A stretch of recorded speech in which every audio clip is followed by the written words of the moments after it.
అఖిల భారత కాంగ్రెస్ కమిటీ రాష్ట్ర అధ్యక్షురాలు శ్రీమతి వైఎస్ షర్మిలారెడ్డి గారి ఆదేశాల మేరకు మంత్రాలయం నియోజకవర్గం ఎమ్మెల్యే పోటీ అభ్యర్థి మురళీకృష్ణ గారి పార్టీ కార్యాలయంలో మహాత్మా గాంధీ గారి జయంతి సందర్భముగా మేమందరం పాల్గొన్నాము.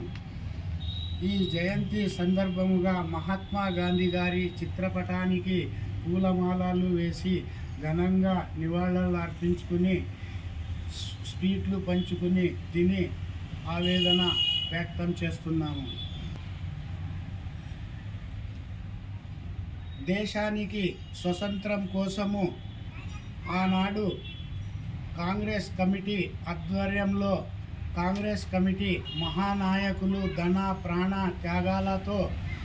దేశవ్యాప్తముగా ఉన్న వివిధ మత ప్రజలను కలిపి బ్రిటిష్ పరిపాలన విధానాలకు వ్యతిరేకముగా పోరాడి దేశానికి స్వతంత్రము సాధించుకుని దేశవ్యాప్తముగా ఉన్న ప్రజలు సుఖ సంతోషాలతో స్వేచ్ఛగా జీవించాలని ప్రజాస్వామ్య సమాజ ఐక్యత రాజ్యాంగము విలువలను చట్టరూపము చేసి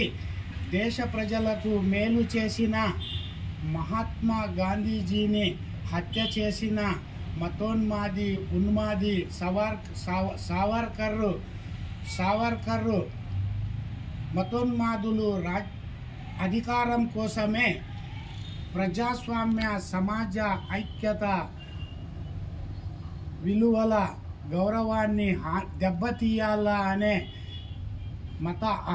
దేశములో మత అహంకారాలను రగిలించే అసత్య ఉపన్యాసాలు చేస్తూ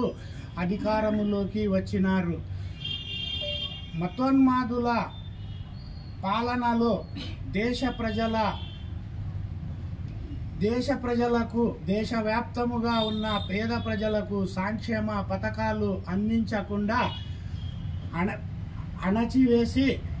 ప్రజల హక్కుల ఆస్తులను పలువురు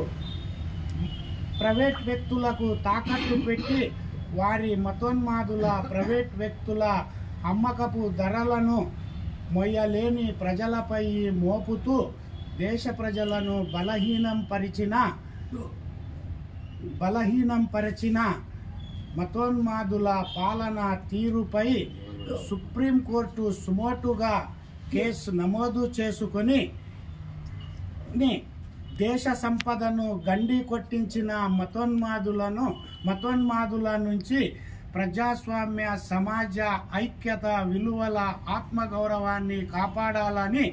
గాంధీ జయంతి సందర్భముగా ఈ సభాముఖంగా డిమాండ్ చేస్తున్నాము. మరియు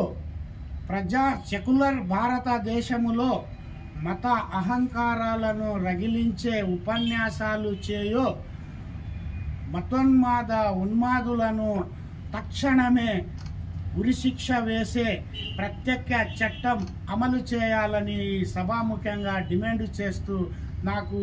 అవకాశం ఇచ్చిన మురళీకృష్ణ దొరగారికి, శ్యామ్ దొరగారికి, మరి వివిధ కాంగ్రెస్ నాయకులకు, ఇక్కడ వచ్చిన పెద్దలందరికీ హృదయపూర్వకంగా ధన్యవాదాలు తెలియజేస్తూ సెలవు తీసుకుంటున్నాను.